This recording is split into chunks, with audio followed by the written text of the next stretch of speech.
Susurra al oído, dobla la pared, pinta de violeta lo que no se ve, cubre 13 lunas, sueña, duerme en la montaña vieja. Viaje de vuelta en esta primera etapa, el primer viaje me generó muchas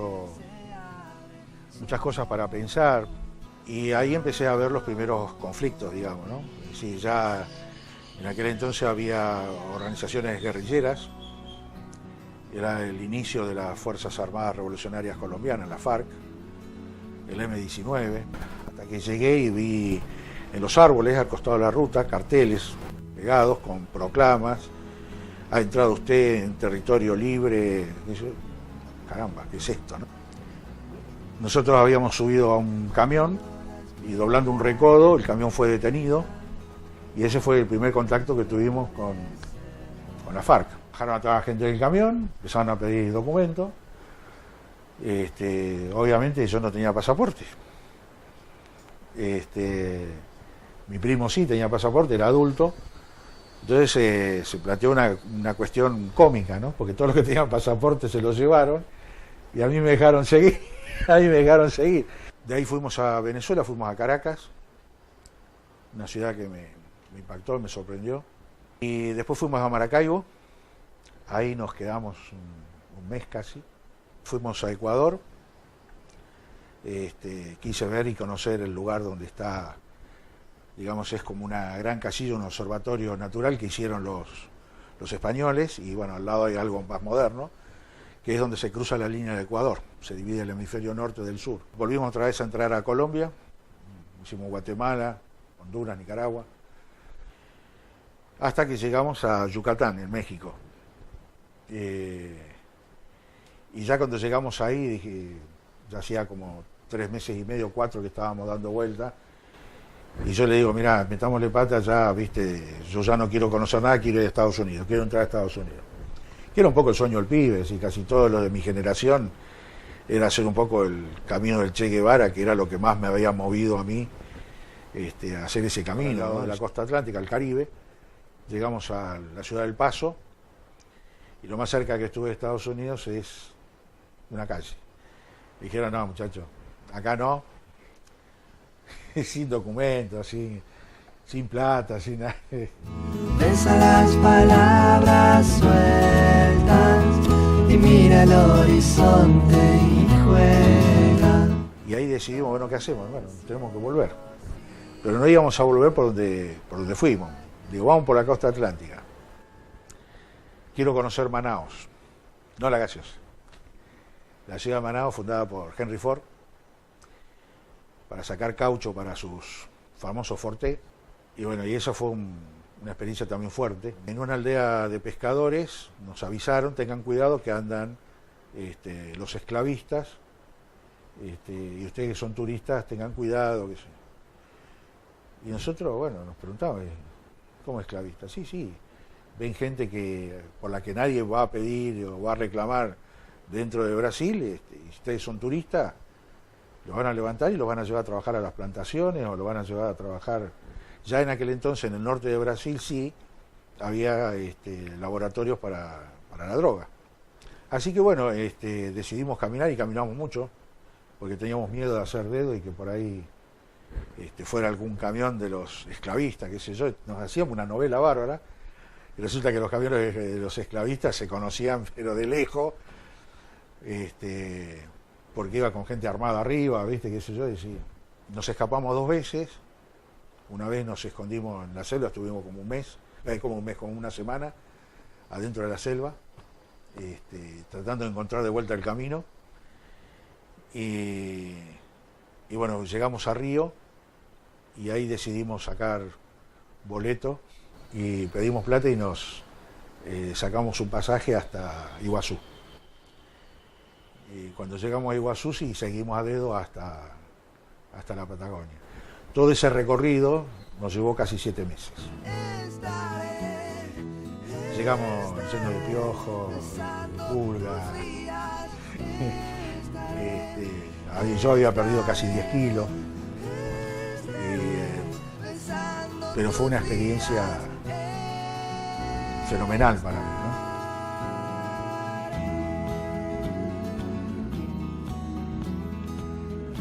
Yo llegué de vuelta casi en diciembre y sobre las fiestas, cuando yo llegué a Comodoro, había pasado Navidad y entonces ahí yo ya tenía cierta simpatía política que la había descubierto hacía un par de años antes, de una forma absolutamente casual.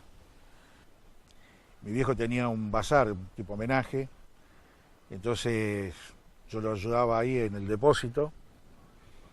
Entonces mi trabajito era desembalar las cosas y un día estaba sacando unas tazas de una marca que hoy ya no existe, que se llama Rigopal, y esas se hacían en un lugar en Rosario. Entonces se envolvían con papel para que no se rompieran. Entonces saqué el papel de la taza y lo tiré. Me llamó la atención porque los diarios de la época, que yo leía por lo menos, no tenían color. Y este diario tenía un color rojo, tenía líneas rojas. Entonces eso me llamó la atención. Entonces lo miré así y decía Avanzada Socialista. Lo dejé a un costado, perdón, Palabra Obrera. Y lo dejé a un costado y dije, después lo voy a leer. Ya el título del diario, pero eran hojas sueltas, ¿no? Entonces, cuando desenvolví todo, me encontré con que había 2 periódicos completos de esta agrupación política. Me lo llevé a mi casa, yo siempre fui de leer mucho de chico, sí, la lectura que me acompañó de la infancia fue la lectura fantástica, Emilio Salgari, Julio Verne, los clásicos de la época, ¿no? Y bueno, me puse a leer y había gancho en las cosas que estaban escritas ahí y eran en gran parte cosas que se hablaban en mi casa. Yo nací y me crié en una casa peronista. De hecho, mi viejo era fundador del peronismo. Entonces la política no era ajena a la conversación en la casa ni resultaba extraña. Así que bueno, me puse a leerlo, busqué la dirección, a donde podía escribir, porque en aquel entonces, olvídense de mail, celular y eso. Escribí una carta, llegó la respuesta como a los 2 meses. Como yo ya vivía solo, y me decidía solo ya a los casi 17 años, tomé una decisión que fue venirme a Buenos Aires y ponerme a disposición del partido para irse a estudiar.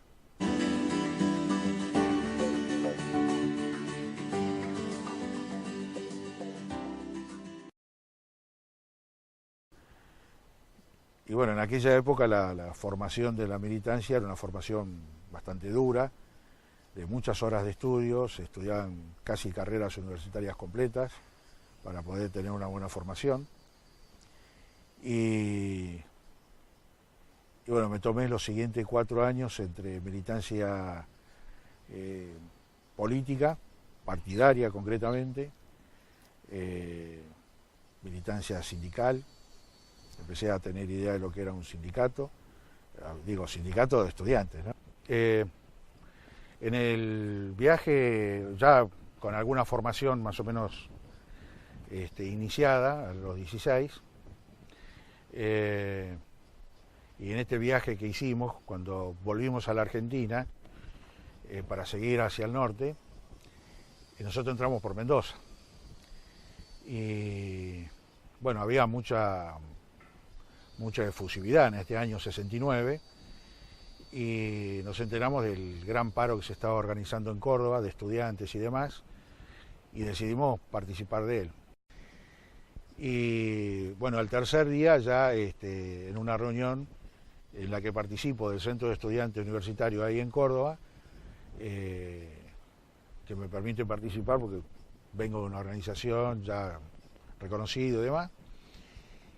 Y la decisión fue una decisión de apoyar la huelga, los trabajadores deciden salir, todos los gremios salen y demás. Y bueno, a los estudiantes nos correspondía algún papel que era embolsar bolitas de rulemanes, de poner clavos Miguelitos en bolsas. Tengan en cuenta que el plástico recién aparecía acá en la Argentina, entonces muchas cosas eran en base de papel o eran envases plásticos. Y la idea era que nosotros no tuviéramos un papel como estudiantes al frente de la columna, ¿no? En ese sentido, los trabajadores, la mayoría de ellos padres de los propios estudiantes que iban a apoyar y demás, los quería proteger, ¿no? Y bueno, estando ahí, bueno, al otro día empieza la marcha,